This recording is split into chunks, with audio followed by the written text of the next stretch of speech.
السلام علیکم۔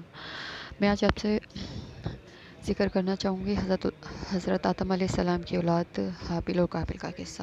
اللہ تعالیٰ نے حضرت آدم علیہ السلام اور حوا علیہ السلام کو کثر اولاد عطا فرمائی اور سورہ نساء میں اس واقعے کو بیان کرتے ہوئے فرمایا: لوگوں، اپنے پروردگار سے ڈرو جس نے تم کو ایک جان سے پیدا کیا اور اسی سے اس کا جوڑا بنایا، پھر ان دونوں سے کثرت سے مرد اور عورت پیدا کر کے روئے زمین پر پھیلا دیے۔ اور جب تمہارے پروردگار نے بنی آدم سے یعنی ان کی پیٹوں سے ان کی اولاد نکالی تو ان سے خود ان کے مقابلے میں اقرار کرا لیا، یعنی ان سے پوچھا کہ کیا میں تمہارا پروردگار نہیں ہوں؟ وہ کہنے لگے: کیوں نہیں، ہم گواہ ہیں کہ تو ہمارا پروردگار ہے۔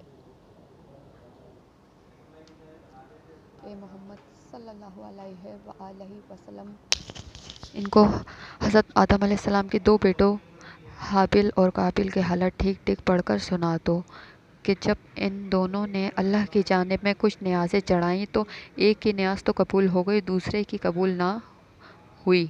تب قابیل نے حابیل سے کہنے لگا کہ میں تجھے قتل کر دوں گا، تو اس نے کہا کہ اللہ پرہیزگاروں ہی کی نیاز قبول فرمایا کرتا ہے، اور اگر تو مجھے قتل کرنے کے لیے مجھ پر ہاتھ چلائے گا تو میں تجھ کو قتل کرنے کے لیے تجھ پر ہاتھ نہیں چلاؤں گا۔ مجھے تو اللہ رب العالمین سے ڈر لگتا ہے، میں چاہتا ہوں کہ تو میرے گناہوں میں بھی ماخوذ ہو اور اپنے گناہوں میں بھی، پھر تو اہل دوزخ میں ہو، اور ظالموں کی یہی سزا ہے۔ مگر اس کے نفس نے اس کو بھائی کے قتل ہی کی ترغیب دی تو اس نے اسے قتل کر دیا اور خسارہ اٹھانے والوں میں ہو گیا۔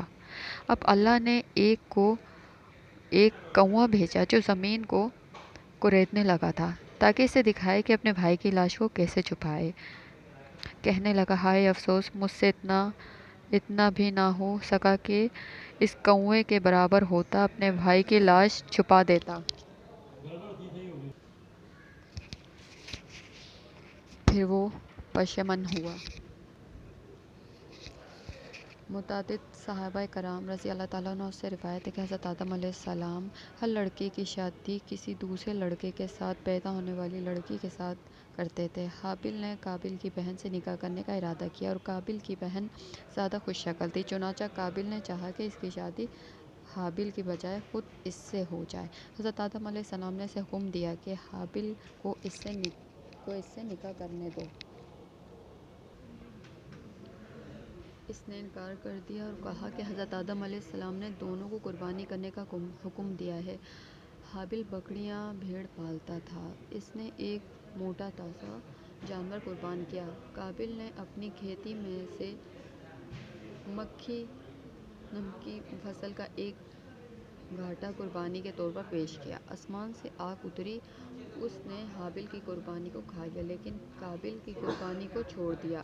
اسے غصہ آ گیا، اس نے کہا: میں تجھے ضرور قتل کر دوں گا تاکہ تو میری بہن سے شادی نہ کر سکے۔ حابیل نے کہا: اللہ تعالیٰ پرہیزگاروں سے قربانی قبول فرماتا ہے۔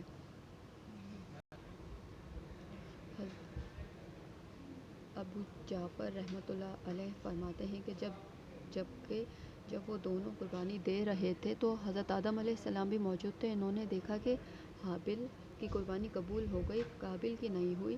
تب قابیل نے حضرت آدم علیہ السلام سے کہا کہ اس کی قربانی اس لیے قبول ہوئی کہ آپ نے اس کے حق میں دعا کی تھی اور آپ نے میرے حق میں دعا نہیں کی تھی۔ اس کے بعد اس نے تنہائی میں حابیل کو دھمکی دی کہ ایک رات حابیل کو جانور چراتے ہوئے واپس آنے میں دیر ہو گئی تو حضرت آدم علیہ السلام نے اس کے بھائی قابیل کو بھیجا کہ معلوم کرو اسے کیوں دیر ہوئی ہے۔ تو وہ گیا تو اسے حابیل مل گیا اور اس نے کہا: تیری قربانی قبول ہو گئی، میری نہیں ہوئی۔